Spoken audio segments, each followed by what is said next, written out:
Hello friends, आज का हमारा टॉपिक ऑफ डिस्कशन है Heckscher Ohlin theory of international trade. But topic को स्टार्ट करने से पहले I request you to please like, share, subscribe and comment. Your support is extremely important, so please subscribe my channel. देखिए, अभी तक जो भी हमने थ्योरीज पढ़ी हैं इंटरनेशनल ट्रेड की, they are classified under the classicals.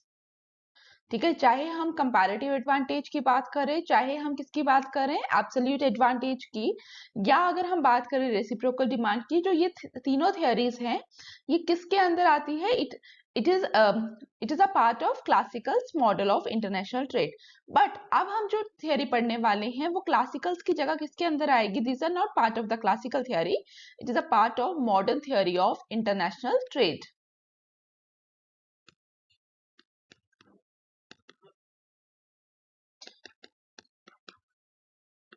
तो सबसे पहला क्वेश्चन तो ये बनता है कि हमें इस थियरी की जरूरत पड़ी क्यों? ठीक है, अगर हमने बोला जैसे हमारे पास क्लासिकल्स के अलग अलग मॉडल्स हैं, उन्होंने बोला कि हमें ट्रेड की जरूरत क्यों है, ट्रेड होना क्यों चाहिए। अब तो क्वेश्चन आता है ना कि ठीक है, क्योंकि हम सबको पता है कि काफी टाइम क्या होता है, जब भी कोई मॉडल डेवलप होता है, नया मॉडल, तो उससे पहले क्या होता है, वो पुराने मॉडल्स को क्रिटिसाइज करता है। तो हेक्स्चर-ऑर्लिन ने भी वही सेम चीज की। उन्होंने बोला कि ऑल्दो अगर हम रिकार्डो का मॉडल पढ़े, ठीक है, तो रिकार्डो के मॉडल में उन्होंने क्या बोला? Ricardo talks about the comparative advantage, but Ricardo ने ये तो कभी नहीं बताया कि कंपैरेटिव एडवांटेज का बेसिस क्या होना चाहिए। ठीक है, तो वहां पे प्रॉब्लम क्रिएट हुई जब इकोनॉमिस्ट ने देखा कि रिकार्डो ने बोला कि कंपैरेटिव एडवांटेज होना चाहिए, बट आपको क्या पता कि कंट्री ए को क्या प्रोड्यूस करना चाहिए, कंट्री ए का कंपैरेटिव एडवांटेज किस कमोडिटी को लेकर है और कंट्री बी का कंपैरेटिव एडवांटेज किस कमोडिटी को लेकर है। तो वहां पे एक प्रॉब्लम हमें देखने को मिली। तो इसी प्रॉब्लम को रेक्टिफाई करने के लिए हेक्स्चर-ऑर्लिन ने अपना मॉडल दिया। उन्होंने बोला कि ठीक है, हमें क्या करना चाहिए, हमें कंपैरेटिव एडवांटेज के बेसिस पे ही क्या करना चाहिए, कमोडिटी को प्रोड्यूस करना चाहिए। जिस कमोडिटी में हमारे पास कंपैरेटिव एडवांटेज मैक्सिमम है, या यूं कहें कंपैरेटिव डिसएडवांटेज लीस्ट है, हमें उसी कमोडिटी को प्रोड्यूस करना चाहिए। लेकिन ये तो उन्होंने भी कहा था, ये तो रिकार्डो ने भी कहा था, अगर आप लोगों को मॉडल याद हो। तो यहाँ पे डिफरेंस कहाँ पे अराइज हुआ? डिफरेंस हुआ उनके एक्सप्लेनेशन पे। जैसे रिकार्डो ने कभी नहीं बताया कि कंपैरेटिव एडवांटेज किस बेसिस पे हम क्लासिफाई करते हैं, लेकिन जब हेक्स्चर-ऑर्लिन की बात करेंगे तो उन्होंने इस चीज पे लाइट डाली। इन्होंने बोला कि हम क्या बात कर रहे हैं, हम बात कर रहे हैं दो कंट्रीज की। फॉर एग्जाम्पल हमने बोला we have country A and country B. ठीक है, तो कंट्री ए और कंट्री बी क्या करेगी, कुछ प्रोडक्ट्स को प्रोड्यूस करेगी। फॉर एग्जांपल हम फिर से क्या करेंगे, टू कमोडिटी केस कंसीडर करेंगे। हमने बोला X and Y, X and Y हमारे पास क्या है, X and Y are two commodities, जो कौन प्रोड्यूस कर रहा है, A and B. X is what, X is labour intensive. Labour intensive आप समझते हैं क्या होता है, जिसपे लेबर जो है, ठीक है, क्योंकि कोई भी चीज हमें प्रोड्यूस करनी है, उसको प्रोड्यूस करते समय हमें लेबर भी चाहिए, हमें कैपिटल भी चाहिए। लेबर इंटेंसिव वो कमोडिटी होती है जहां पे लेबर की क्वांटिटी जो है in the production of that particular commodity, labour जो है वो ज्यादा यूज होगा एज कंपेयर टू कैपिटल। और वाई जो है, वाई कैपिटल इंटेंसिव है। और साथ में हम बोल रहे हैं कि जो ए कंट्री है उसके पास लेबर ज्यादा है। लेबर ज्यादा होने का मतलब, हम यहाँ पे इस मॉडल के स्पेसिफिक बात करें तो labour is cheap in in country A and capital is cheap in country B. तो यहाँ पे उन्होंने क्या बोला, हेक्स्चर-ऑर्लिन ने कहा कि लेबर इंटेंसिव कमोडिटी वहां पे वो कंट्री प्रोड्यूस करेगी जहां पे लेबर इज कंपैरेटिवली चीप, जहां आपको सस्ते में लेबर मिलेगी। आप कहोगे कि ठीक है, मेरे पास फैक्टर्स ऑफ प्रोडक्शन है लेबर एंड कैपिटल, लेकिन मेरी कंट्री के अंदर क्या है, लेबर इज चीप। तो मैं क्या करूंगा, मैं मैं लेबर को यूज करके मैं क्या करूंगा, एक्स को प्रोड्यूस करूंगा। तो इस बेसिस पे उन्होंने कहा कि ए क्या है, ए एक्स प्रोड्यूस करेगा, तो हम ये कहेंगे कि ए जो कंट्री है उसका कंपैरेटिव एडवांटेज कहाँ पे है, in the production of x commodity. आप लोगों को रफ आइडिया समझ आ गया। और बी जो कंट्री है, बी के पास क्या है, कैपिटल चीप है, और बी जो है that is B is producing capital intensive commodity, क्योंकि कैपिटल चीप है और कैपिटल इंटेंसिव कमोडिटी है कौन सी, दैट इज वाई। तो इस बेसिस पे हम बोलेंगे कि जो बी कंट्री है आपकी वो क्या प्रोड्यूस करने वाली है, वो आपकी वाई कमोडिटी को प्रोड्यूस करेगी rather than x commodity. Clear हुआ? आप इसको इस तरीके से भी समझ सकते हैं। अगर मैं इंडिया की बात करूं, इंडिया के पास आपको क्या लगता है कि हमारे पास यहाँ पे लेबर अबंडेंट है, लेबर चीप भी है comparatively to in comparison to capital. हमारे पास लेबर क्या है, labour is cheap in India, मानते हैं आप लोग?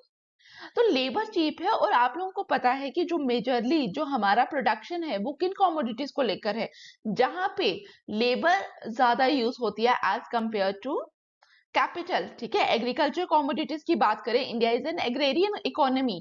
तो एग्रेरियन इकोनॉमी का रीजन क्या है, बिकॉज इंडिया के पास लेबर जो है लेबर चीप है, so India prefers to produce those commodity where labor is intensively used. So India is an agrarian economy according to this model. Clear? तो अगर हम यूएस इकोनॉमी की बात करें तो यूएस इकोनॉमी में हमें क्या देखने को मिलता है कि capital is cheap rather than labour. हमारे पास क्या है, कैपिटल जो है वो ज्यादा सस्ती है, तो वो क्या करेगा, जो यूएस की इकोनॉमी है, यूएस क्या करेगा, यूएस वो गुड्स प्रोड्यूस करेगा जो क्या होंगे capital intensive. That is why US का जो कंपैरेटिव एडवांटेज है that is in the production of capital intensive goods. Clear हुआ? अभी तक आप लोगों को एक बेसिक अंडरस्टैंडिंग होगी हेक्स्चर-ओलिन मॉडल की। अब हम देखेंगे कि ये जो मॉडल है हेक्स्चर-ओलिन मॉडल, ये किन एजम्पशंस के ऊपर बेस करता है। तो सबसे पहली जो एजम्पशन है जो आपको याद रखनी है, देयर आर टू कंट्रीज, जो हमने पहले ही एज्यूम किया कि हमारे पास दो कंट्रीज हैं A and B, and two commodities, वो क्या प्रोड्यूस कर रही हैं, X and Y, and two factors of production capital and labour. ठीक है, इस एजम्पशन में आई होप आपको कोई प्रॉब्लम ना हो। ठीक है, ये हम पहले ही डिस्कस कर चुके हैं, और अभी तक जितने भी हमने मॉडल्स पढ़े उसमें कहीं ना कहीं हमने इस एग्जाम्पशन पे बात की है। सेकंड जो है बोथ नेशन, ठीक है, सेकंड को प्लीज ध्यान से देखना, both nations use same factors of production and same technology. मतलब दोनों जो नेशंस हैं, nation A and nation B, they are using both labour as well as capital and same technology. ठीक है, फॉर एग्जाम्पल अगर हम बात करें एक्स कमोडिटी को, तो अगर एक्स लेबर इंटेंसिव है तो X is labour intensive in both the countries, that is in A and B. X जो है वो लेबर इंटेंसिव रहेगी। ये नहीं है जब एक्स बी प्रोड्यूस कर रहा है तो वो कैपिटल इंटेंसिव हो जाए और ए प्रोड्यूस कर रहा है तो लेबर इंटेंसिव है। तो मॉडल कहता है इस तरीके से नहीं होगा। एक्स अगर लेबर इंटेंसिव है तो एक्स जो है वो लेबर इंटेंसिव है दोनों कंट्रीज के लिए, for A and B. Clear? It implies that if factor prices were equal in both nations, then producers in both countries will use exactly the same amount of labor and capital in production of each commodity. अभी जो हमने पहले discuss किया उस चीज को ध्यान से ऑब्जर्व करिए। वहां पे मैंने आपको क्या बोला कि ए जो कंट्री है वहां पे वो क्या है, लेबर वहां पे चीप है, और बी जो है वो वहां पे क्या है, वहां पे कैपिटल जो है वो चीप है। हमने यही बात की। तो जब मैंने बोला कि A in country A labour cheap है और बी कंट्री में कैपिटल चीप है, तो मैं क्या बात कर रही हूँ, मैं बात कर रही हूँ फैक्टर प्राइसेस में डिफरेंसेस हैं। ठीक है, लेबर चीप है एंड कंपैरेटिवली कैपिटल एक्सपेंसिव है। कहने का तो यही मतलब है, कैपिटल चीप है एंड लेबर एक्सपेंसिव है, रिलेटिव कंपैरिजन कर रहे हैं। ठीक है, तो यहाँ पे हम क्या बोल रहे हैं कि देयर आर फैक्टर डिफरेंसेस, लेकिन यहाँ पे क्या बोल रहा है, इफ कि अगर ऐसा हो कि दोनों कंट्रीज में लेबर का रेट भी बराबर हो, कैपिटल का रेट भी बराबर हो। ठीक है, if factor prices were equal, ठीक है, एग्जाम्पशन है कि अगर ऐसा होगा तो दोनों कंट्रीज क्या करेंगी, will exactly use the same amount of labour and capital in production of each commodity. But जब हम मॉडल पढ़ रहे हैं वो बोल रहा है कि फैक्टर प्राइसेस पे डिफरेंस है। ठीक है, लेकिन एग्जाम्पशन पे वो क्या बोल रहा है कि अगर फैक्टर प्राइसेस इक्वल हो जाएं तो दोनों कंट्रीज क्या करेंगी, will use exactly the same amount of labour as well as capital in production of each commodity. यहां तक क्लियर हुआ? Number third, capital X is labour intensive and that is it uses more labour than capital at any given factor price ratio and capital commodity Y is capital intensive, जो मैंने आपको पहले भी बताया, ठीक है, कि X जो है वो लेबर इंटेंसिव ही रहेगी एंड Y जो है वो क्या रहने वाली है, वो कैपिटल इंटेंसिव कमोडिटी रहेगी, ठीक है, ये दोनों कंट्रीज पे रहेगा। This is true in both the countries का मतलब ही क्या हुआ कि अगर एक्स की बात करें, X is labour intensive in A and B country, both countries, and Y is capital intensive in both the countries A and B. 3 points clear हुए? फोर्थ पॉइंट क्या है? Both commodities are produced under constant returns to scale. अब आप लोग मुझे बताएंगे comment box पे कि कांस्टेंट रिटर्न टू स्केल का मतलब क्या होता है, तो प्लीज कमेंट, ठीक है। नेक्स्ट पॉइंट क्या है? Taste are equal in both the nation, ये आप लोगों को समझ होगा। Number 6, perfect competition in both factors and product market. Last is none of the country is a small country. जैसे हमने कंपैरेटिव एडवांटेज जब किया मॉडल, तब भी हमने बोला, जब वहां पे सॉरी कंपैरेटिव एडवांटेज नहीं, जब हमने कौन सा किया, रेसिप्रोकल डिमांड मॉडल किया, तब हमने क्या देखा वहां पे, तब हमने मैंने आपको तब भी समझाया कि रेसिप्रोकल डिमांड में वहां पे क्या केस आ रहा था कि अगर एक कंट्री स्मॉल कंट्री हो, लास्ट वाली डायग्राम, ठीक है, जहां पे क्या था, इस तरीके से कर्व होगी, ठीक है, जहां पे हमने बोला था कि एक कंट्री अगर स्मॉल कंट्री है तो क्या केस बन रहा है, तो वहां पे आप लोगों को याद होगा, वहां पे हम इस तरीके से बात कर रहे हैं। बट हेक्स्चर-ओलिन की जब भी बात की जाती है तो वहां पे एजम्पशन में ही याद रखना, none of the country is a small country, there is perfect factor mobility within the nation, ठीक है। अगर इंडिया की बात करें, मुझे झारखंड से जम्मू एंड कश्मीर में कोई सपोज लेबर को ट्रांसपोर्ट कराना है, तो वहां पे मैं क्या बोल रही हूँ कि वो हो सकता है, there is perfect factor mobility. But अगर मुझे इंडिया टू यूएस लेबर को ट्रांसपोर्ट कराना है, तो वहां पे वो क्या बोल रहे हैं, there is no possibility of factor mobility between two nations. This means that there will be no difference in earning of a factor of production within a country, but it is possible to have international difference in the absence of trade. यहाँ पे अगर ध्यान से देखिए, जब हमने India की बात की, झारखंड टू जेएंडके में अगर वही लेबर झारखंड में भी काम कर सकता है, वहां पे ही पॉसिबिलिटी है कि वही लेबर क्या कर सकता है, जम्मू एंड कश्मीर में भी काम कर सकता है।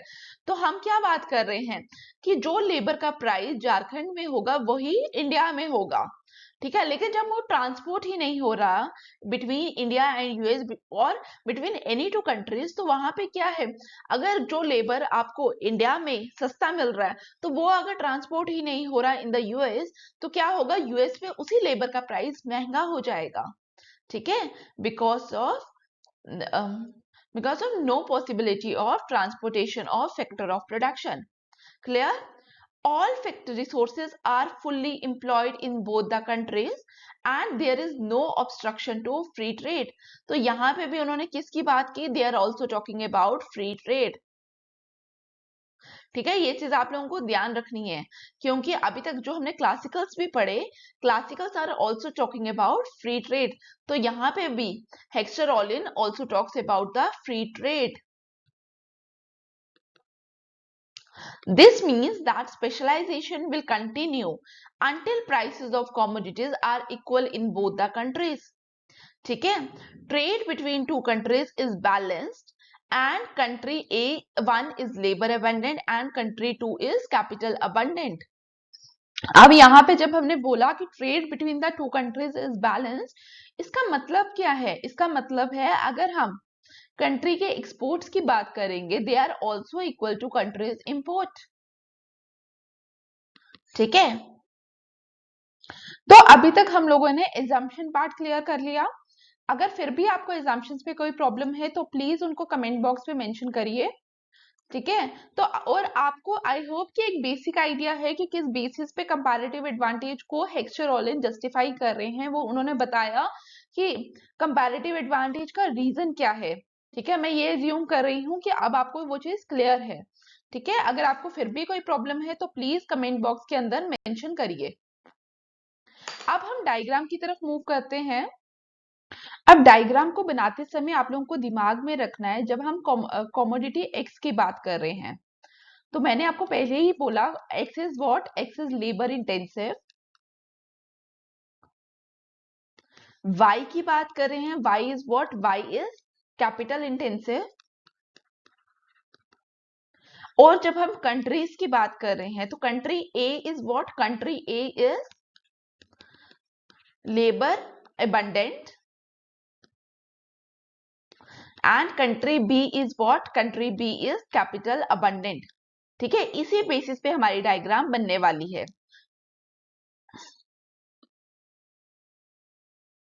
यहां पे एक्स एक्सिस पे हम क्या लिखेंगे, एक्स एक्सिस पे वी हैव कॉमोडिटी एक्स और एक्स के ब्रैकेट पे मैं लिख देती हूं it is what, it is labour intensive commodity.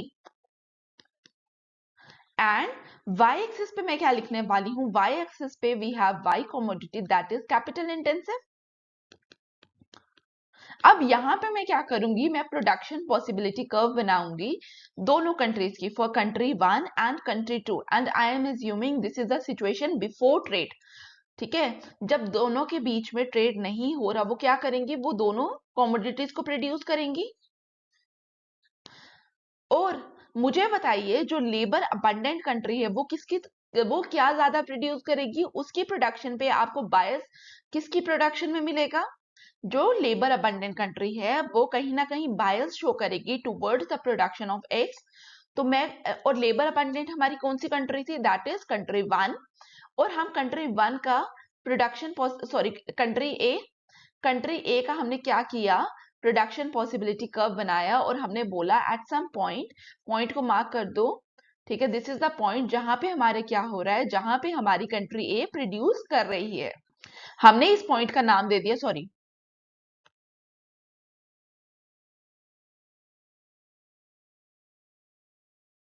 हमने इस पॉइंट का नाम दे दिया ए पॉइंट। हमने बोला at point A country A is producing. और अगर आप ध्यान से देखिए इस चीज को, तो यहाँ पे कंट्री ए अगर यहाँ पे प्रोड्यूस कर रही है तो आपको ये नहीं लग रहा कि वो एक्स कमोडिटी को ज्यादा प्रोड्यूस कर रही है as compare to Y. Vertical line shows what, vertical line shows your Y commodity कि वो वाई की कितनी प्रोडक्शन कर रही है। लेकिन हमारी जो एक्स एक्सिस की तरफ लाइन है दिस वन, ठीक है, ये वाली, तो यहाँ पे आपको दिख रहा है क्लियरली कि वो क्या कर रही है, वो एक्स कमोडिटी को ज्यादा प्रोड्यूस कर रही है। ठीक है, यहाँ पे यहाँ तक समझ आया। और फिर हम क्या करेंगे, फिर हम कंट्री वाई की बात करेंगे, तो सॉरी कंट्री बी की बात करेंगे। और कंट्री बी का कहाँ पे बायस शो करेगा, country B shows bias in the production of commodity Y, because country B क्या है, country B is what, country B हमारी क्या है, कंट्री बी हमारी कैपिटल अबंडेंट कंट्री है। और commodity Y is what, commodity Y is your capital intensive. तो इस तरीके से हमारी एक कर्व बनेगी जहां पे हम बोलेंगे दिस इज सम पॉइंट, इस पॉइंट को मार्क करिए ए डैश। ठीक है, आप कोई भी पॉइंट मार्क कर सकते हैं, it all depends upon you. तो हमने बोला कि ए पे कौन प्रोड्यूस कर रहा है, ए पे कंट्री ए प्रोड्यूस कर रही है। और ए डैश पे कौन प्रोड्यूस कर रहा है, ए डैश पे आपकी कौन प्रोड्यूस कर रहा है, it is country B. Clear यहां तक। तो यहाँ पे हमने क्या बोला, this is the production PPC curve for country A and country B. Clear हुआ। तो बिफोर ट्रेड सिचुएशन तो हमने देख ली। बिफोर ट्रेड में मैंने क्या बोला कि जो कंट्री ए है वो क्या करेगी, वो एक्स कमोडिटी को प्रोड्यूस करने में एक बायस दिखाएगी। और जो कंट्री बी है वो क्या करेगी, वो वाई कमोडिटी को प्रोड्यूस करने में एक बायस दिखाएगी। लेकिन अब क्या हुआ, वो तो सिचुएशन थी बिफोर ट्रेड, बट जैसे ही हमने ट्रेड स्टार्ट किया तो हमने क्या बोला, हम बोलेंगे कि जो जो कंट्री ए है वो स्पेशलाइज करने की कोशिश करेगी कौन सी कॉमोडिटी को, एक्स और वाई, आप लोग बताइए। तो कंट्री जो ए है it tends to specialise in the production of commodity X. और जो कंट्री बी है वो क्या करेगी, कहीं ना कहीं वो कॉमोडिटी वाई की तरफ, स्पेशलाइजेशन की तरफ कोशिश करेगी कि मैं क्या करूं, मैं वाई को ज्यादा से ज्यादा प्रोड्यूस करूं। तो मैं क्या करूं, बी कंट्री क्या कहेगी कि मुझे क्या करना चाहिए, मुझे स्पेशलाइजेशन शो करनी चाहिए in the production of Y commodity. तो फिर से आप क्या करेंगे, फिर से आप यहां पे लिखेंगे इट इज कमोडिटी एक्स,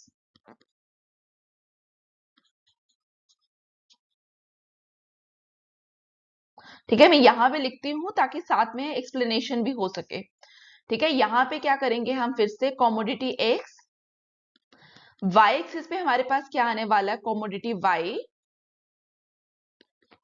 और यहाँ पे आप लोग क्या करेंगे, हमने बोला कि जो ए कंट्री है वो क्या करेगी, tends to specialise in the production of X. तो कहीं ना कहीं हम बोलेंगे अगर पहले पॉइंट, ए पॉइंट वो यहाँ पे था, ठीक है, बिफोर ट्रेड यहाँ पे था, अब हम नया पॉइंट लेंगे वो समवट यहाँ पे होगा, more towards the x axis होगा, ठीक है। हमने बोला दिस इज पॉइंट बी, अब यहाँ पे हम प्रोड्यूस कर रहे हैं आफ्टर ट्रेड, ठीक है। बी पॉइंट पे कौन प्रोड्यूस कर रहा है, country A is producing at point B after trade. और जब हम किसकी बात करेंगे, now we are talking about country B. तो कंट्री बी पहले अगर वो यहां पे प्रोड्यूस कर रहा था एट पॉइंट ए डैश, अब वो यहां पे प्रोड्यूस करेगा, पॉइंट का नाम दे दीजिए बी डैश, ठीक है। क्लियर हुआ यहाँ पे, ठीक है। तो अब हम क्या बोलेंगे, ट्रेड कहाँ पे लाइन लाई करेगा, हमें उसके लिए international terms of trade line चाहिए। तो यहां से, ठीक है, आप लोग तो स्केल की मदद से बना लेना, ठीक है। दोनों पॉइंट से बी डैश और बी से वो लाइन पास होनी चाहिए, और हम बोलेंगे हमारा जो ट्रेड है वो कहाँ पे हो रहा है, एट पॉइंट दिस ई, यहां पे हमारा ट्रेड एग्जिस्ट कर रहा है। तो अब आप लोग क्या करिए, बिफोर ट्रेड आफ्टर ट्रेड दोनों डायग्राम्स बनाइए, और यहाँ पे मैं आप लोगों की अंडरस्टैंडिंग के लिए लिख भी देती हूँ, A and A dash are what, A and A dash are autarky points. मतलब बिफोर ट्रेड हम यहाँ पे क्या कर रहे थे, we are producing at some point A and A dash, और बी एंड बी डैश को हम क्या लिखते हैं, आफ्टर ट्रेड पॉइंट, ठीक है, प्रोडक्शन पॉइंट्स आफ्टर स्पेशलाइजेशन।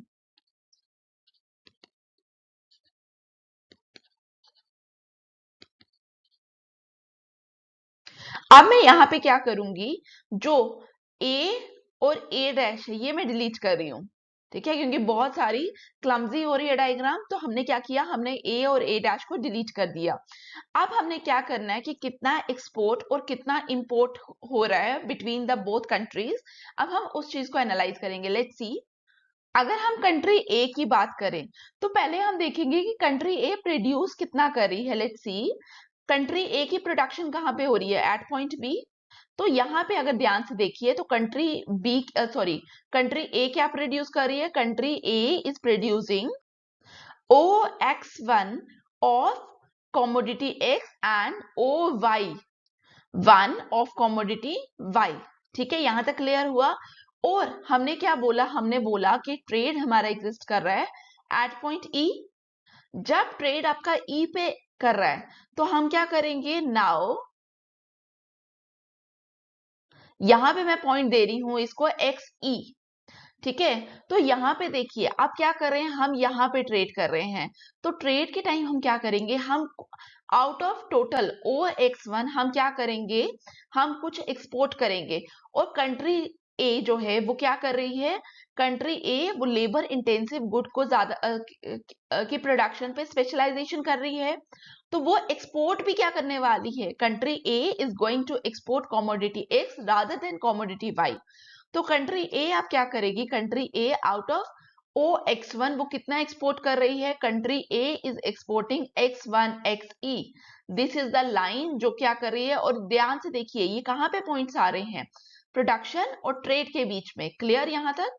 तो यहां पे लिखिए x one x e, export of x by country A. यहां तक क्लियर हुआ। Country A is exporting what, country A is exporting x.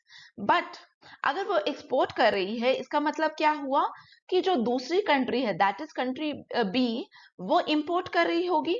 अब वो कितना इंपोर्ट कर रही है एक्स का, वो लेट्स सी, यहाँ पे ट्रेड पॉइंट और प्रोडक्शन पॉइंट के बीच में फिर से एक लाइन ड्रॉ करिए। हम यहाँ पे इस पॉइंट को मार्क करिए x2। हमने बोला x2 xe, x2 xe क्या है? अब इंपोर्ट है, क्योंकि आप कहाँ पे कर रहे हैं, आप कहाँ पे ध्यान दे रहे हैं? यहाँ पे हमारा क्या है? यहाँ पे हमारा बी की प्रोडक्शन पॉइंट है, ठीक है, कंट्री बी का प्रोडक्शन पॉइंट है दिस, और यहाँ पे ट्रेड पॉइंट है। इसके बीच पे आप क्या कर रहे हैं? यहाँ पे ही आप इंपोर्ट कर रहे हैं। तो हमने यहाँ पे लिखा import of x by country B.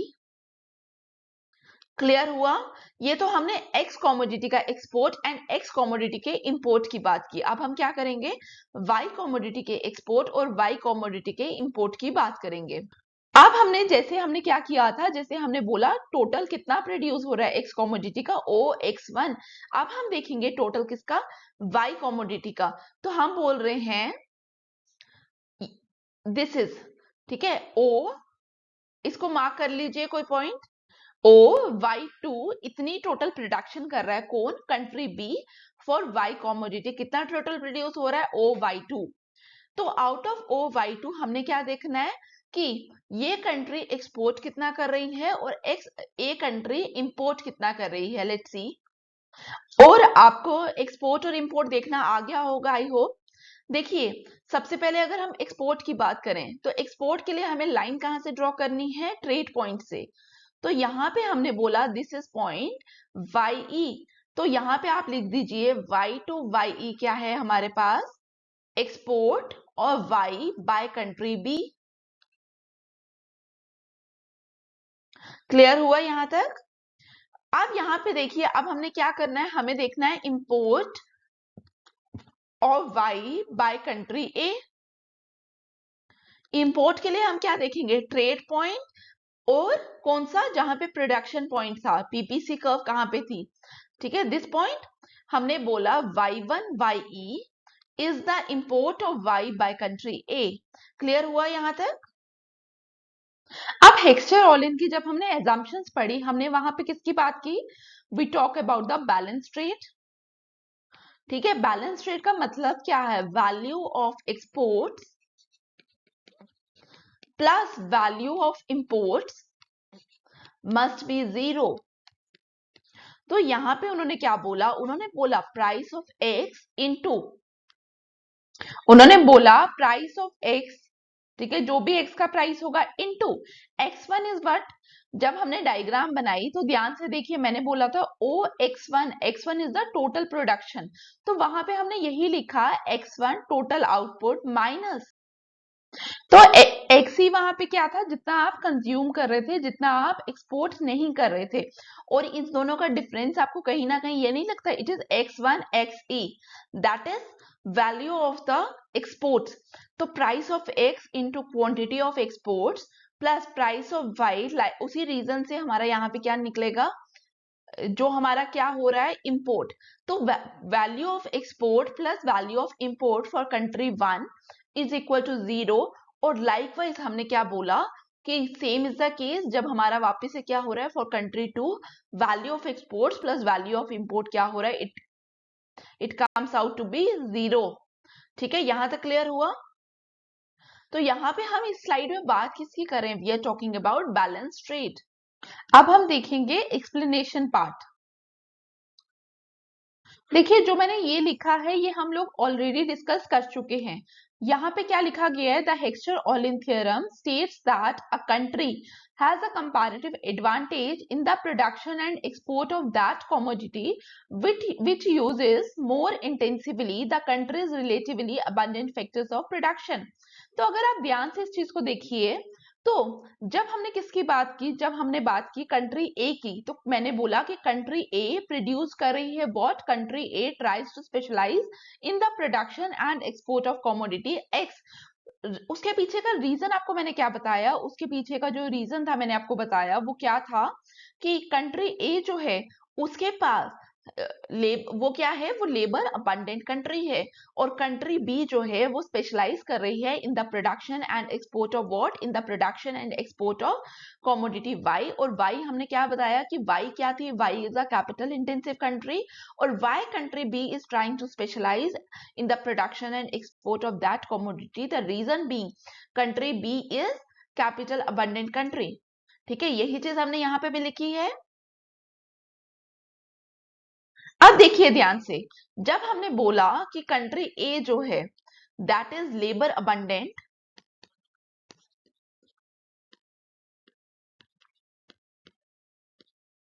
और कंट्री बी की जब हमने बात की, हमने बोला कि country B is what, country B is capital abundant. तो हेक्स्टर ऑलिन ने कहा कि जब भी हम बात करते हैं कि country A is labour abundant and country B is what, country B is capital abundant, तो हमने क्या, हमारा क्या क्राइटेरिया है जो हेक्स्टर ऑलिन ने दिया, उन्होंने बोला कि हमने बात की है, हमने जो क्राइटेरिया यूज किया है that is the price criteria, it is not the physical criteria, it is the price criteria. हमने बोला कि कंट्री ए, अगर कंट्री ए में लेबर क्या होगा, लेबर चीप होगा, तो हम बोलेंगे कि वो क्या है, that country is labour abundant. हम वहां पे ये नहीं देखेंगे कि लेबर, कितना लेबर वहां पे प्रेजेंट है, we are not talking about the physical quantities of labour, but we are talking about the cheapness of the labour. हमने बोला कि कंट्री ए हमारे केस में लेबर अबंडेंट क्यों है, because labour is cheap in country A. और country B की अगर उन्होंने बात की, उन्होंने बोला कि कंट्री बी जो है कैपिटल अबंडेंट है, but the reason is price criteria, price criteria state capital is cheap in country B. Clear हुआ यहां तक? अब हम क्या करेंगे, अब हम एक और डायग्राम बनाएंगे, और ये डायग्राम बहुत इंपॉर्टेंट भी है और काफी टाइम ये नहीं बनती है एग्जैक्टली ठीक है, तो प्लीज इसको केयरफुली नोट करिए। और जब भी आप इस लेक्चर को पढ़ेंगे तो इस डायग्राम को 2 से 3 बार बनाने की ट्राई करिए। और दिस इज द डायग्राम जो आपको एग्जाम में बनानी ही बनानी है। तो यहाँ पे एक्स एक्सिस पे हम लेंगे लेबर, वाई एक्सिस पे हम लेंगे कैपिटल।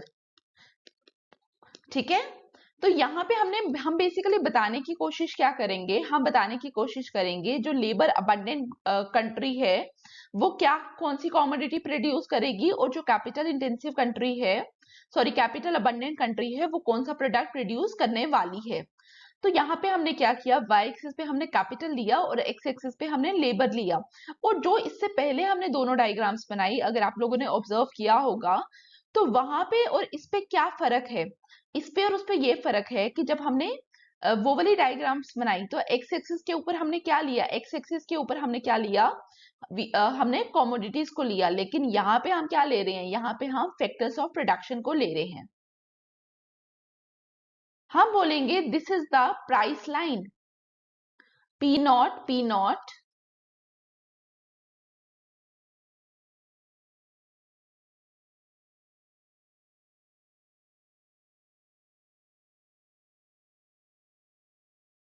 ठीक है, मैंने दोनों बार पी नॉट लिया।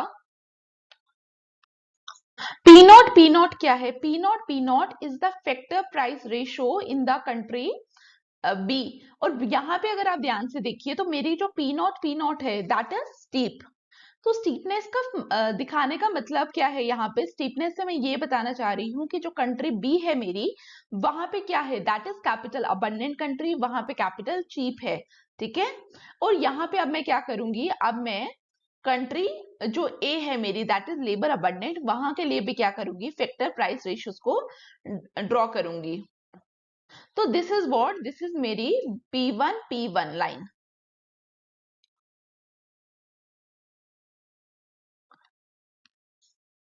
ठीक है, क्लियर हुआ यहां तक? अब हम क्या करेंगे, हमने फैक्टर प्राइस रेशियो लाइन बना ली, अब हम करेंगे, अब हमें आइसो क्वांट की जरूरत है कि कहां पे प्रोडक्शन हो रही है एक्चुअल।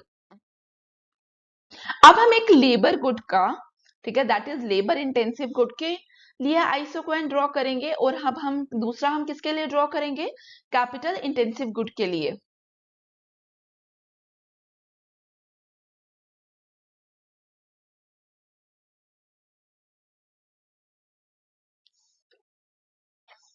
ठीक है, यहाँ पे ऊपर नहीं है, यहाँ पे मैंने लिखा this is labour good, AA is the isoquant for labor good. और अब मैं दूसरा किसके लिए करने वाली हूं? कैपिटल गुड के लिए.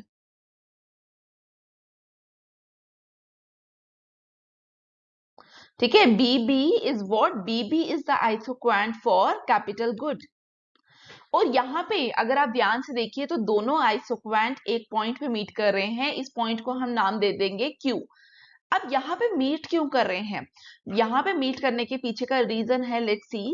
हमने बोला कि दोनों आइसोक्वेंट एक ही पॉइंट पे मीट कर रहे हैं. इसके पीछे का रीजन क्या है कि ये शो कर रहा है कि जो लेबर गुड है that is labour good in both the countries, that is country A and country B. और जो कैपिटल गुड है वो दोनों कंट्रीज के लिए कैपिटल गुड ही रहने वाला है, रिगार्डलेस ऑफ कि वो कहाँ पे प्रोड्यूस हो रहा है. क्लियर? तो यहाँ पे देखिए, यहां तक आपको डायग्राम समझ आ गई. अब आपको इसको ड्रॉ करते समय क्या ध्यान में रखना है? ठीक है, कुछ ट्रिक्स ही लगा लीजिए, क्योंकि काफी टाइम क्या होता है कि ये डायग्राम हमसे नहीं बनती. जब मैंने यहाँ पे ये वाला फर्स्ट आइसोक्वेंट बनाया रेड लाइन वाला, दूसरा बनाते समय मैं क्या ध्यान में रखूंगी कि यहाँ पे ये और ये पॉइंट, ठीक है, ये दोनों और ये दोनों एक ही लाइन में आने चाहिए. ठीक है, यहाँ पे ये एक ट्रिक है, तो प्लीज इसको बनाते समय ये ध्यान में रखिए, क्योंकि काफी टाइम मैंने भी अटेम्प्ट किया है. काफी टाइम क्या होता है, ये डायग्राम हमसे बनती ही नहीं है. यहां तक आप लोगों ने बना ली. अब हमें क्या करना है? अब हम अपना एक्चुअल क्वेश्चन देखेंगे जो हेक्सर-ऑलिन मॉडल क्या करता है हमें, जिसका आंसर प्रोवाइड करता है. क्वेश्चन क्या है कि जो कंट्री ए है उसको किस गुड को प्रोड्यूस करने के लिए स्पेशलाइजेशन करनी चाहिए, और जो हमारी कंट्री बी है उसको क्या प्रोड्यूस करना चाहिए. तो सबसे पहले हम इन पॉइंट्स को नाम देते हैं. Let's see. देखिए, अगर मैं कंट्री वन की बात करूं, कंट्री ए क्या थी हमारी? Country A is what? Country A is labour abundant. अब हमें फाइंड करना है कि कंट्री ए क्या करेगी. कंट्री ए लेबर गुड को प्रोड्यूस करेगी या कैपिटल गुड को. तो हम पहले क्या करेंगे, कंट्री ए का लेबर गुड के हिसाब से देखेंगे कि जब उसको लेबर गुड प्रोड्यूस करना है, लेबर गुड कौन सा आइसोक्वेंट दिखा रहा है? जो रेड लाइन शो कर रही है. तो यहाँ पे अगर आप ध्यान से देखिए तो while producing labour good, country A क्या करेगी? कंट्री ए को क्या करना है? Country A empty amount of labour plus कितनी कैपिटल यूज कर रही है in the production of labour good? mg amount of capital use कर रही है in the production of labour good. लेकिन अगर उसी कंट्री ए को क्या करना है, प्रोड्यूस करना चाहती है कैपिटल गुड, तो कैपिटल गुड को प्रोड्यूस करने के लिए उसको कितनी लेबर चाहिए? उसको लेबर चाहिए Rn, और Rn labour is equal to mt.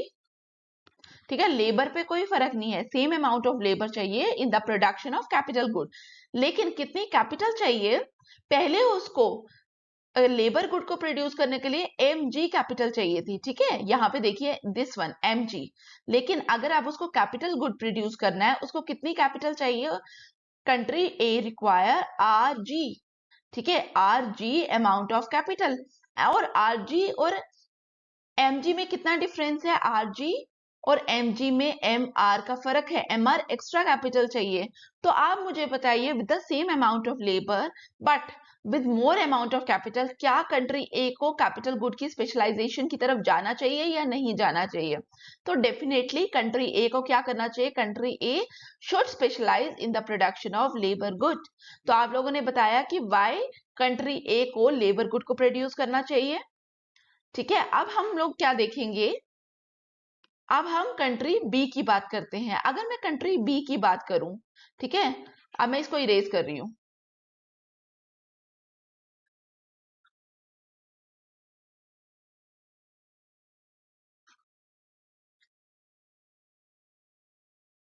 अब मैं यहाँ पे लिख रही हूँ कंट्री बी, और कंट्री बी के लिए भी हम फाइंड आउट करने की कोशिश करेंगे कि कंट्री बी को कौन सी गुड की प्रोडक्शन पे ज्यादा स्पेशलाइजेशन करनी चाहिए. तो कंट्री बी की अगर आप बात करो, तो जब कंट्री बी क्या कर रही है? Labour good is what? Red line. ठीक है, लेबर गुड के लिए उसको कितनी लेबर चाहिए? उसको कितनी लेबर चाहिए? Labour is shown in the x axis. तो फॉर लेबर गुड उसको F J amount of labour चाहिए, और कैपिटल कितनी चाहिए? जे ई. JE अमाउंट ऑफ कैपिटल चाहिए, ठीक है। और अब हम कैपिटल गुड के लिए ऑब्जर्व करेंगे, जब उसको कैपिटल गुड आपके कहां से शो कर रहा है, येलो लाइन, तो FH अमाउंट ऑफ लेबर चाहिए और कितनी चाहिए, HD या JE अमाउंट ऑफ कैपिटल चाहिए, ठीक है, पैरेलल लाइंस। तो यहां पे देखिए FH और JF में हमें डिस्टिंग्विश करना है। तो JF की अगर बात करें तो वहां पे कितने ज्यादा लेबर यूज हो रही है, JH amount of more labour is required in the production of what, in the production of labour good. तो जब जहां पे same amount of capital use हो रही है but more amount of labour produce use हो रही है, तो आप लोग मुझे बताइए क्या कंट्री बी को लेबर गुड को प्रोड्यूस करना चाहिए या कैपिटल गुड को। तो आंसर इज कि कंट्री बी जो है उसको क्या प्रोड्यूस करना चाहिए, country A B should produce capital good instead of labour good, ठीक है। तो हमें यहां से क्या पता चला, हमें यहां से पता चला कि कौन सी कंट्री को कौन से गुड की तरफ मूव करना चाहिए, कौन से गुड में स्पेशलाइजेशन करनी चाहिए। अभी जो हम लोगों ने डायग्राम बनाई, डायग्राम जो लास्ट डायग्राम थी हमारी, ये जो डायग्राम है ये बहुत इंपॉर्टेंट है और ट्राई करिए एग्जाम में जब भी आप अटेम्प्ट कर रहे हैं आप इस डायग्राम की तरफ जाइए। आप लोग क्या करेंगे, आप एक बेसिक सी इंट्रो लिखेंगे, देन आप एग्जाम्पशंस देंगे। एग्जाम्पशंस आर वेरी इंपॉर्टेंट, तो प्लीज ट्राई करिए कि हर क्वेश्चन में एग्जाम्पशंस को लिखिए। फिर उसके बाद क्या करेंगे, आप मूव करेंगे प्राइस क्राइटेरिया की तरफ। प्राइस क्राइटेरिया को एक्सप्लेन करने के बाद आप लोग क्या करेंगे, आप इस डायग्राम को समझाने की कोशिश करेंगे। आप बोलेंगे कि हेक्स्टर ऑली ने क्या किया, हेक्स्टर ऑली ने बोला कि हमें किस किस गुड को प्रोड्यूस करने की जरूरत है। तो आप गो फॉर डायग्राम 3।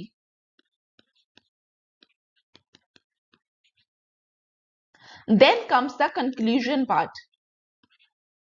अब आपको मैं कंक्लूजन के लिए एक राइटअप लिखवाऊंगी, तो please note that write up, please read it.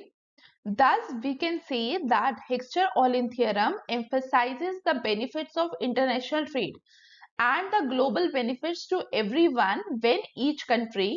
देखिए अभी तक जो हम लोगों ने ये लिखा, तो आप लोग कोई भी मॉडल एक्सप्लेन करिए, ठीक है, whether it is classical, whether it is Heckscher Ohlin theorem.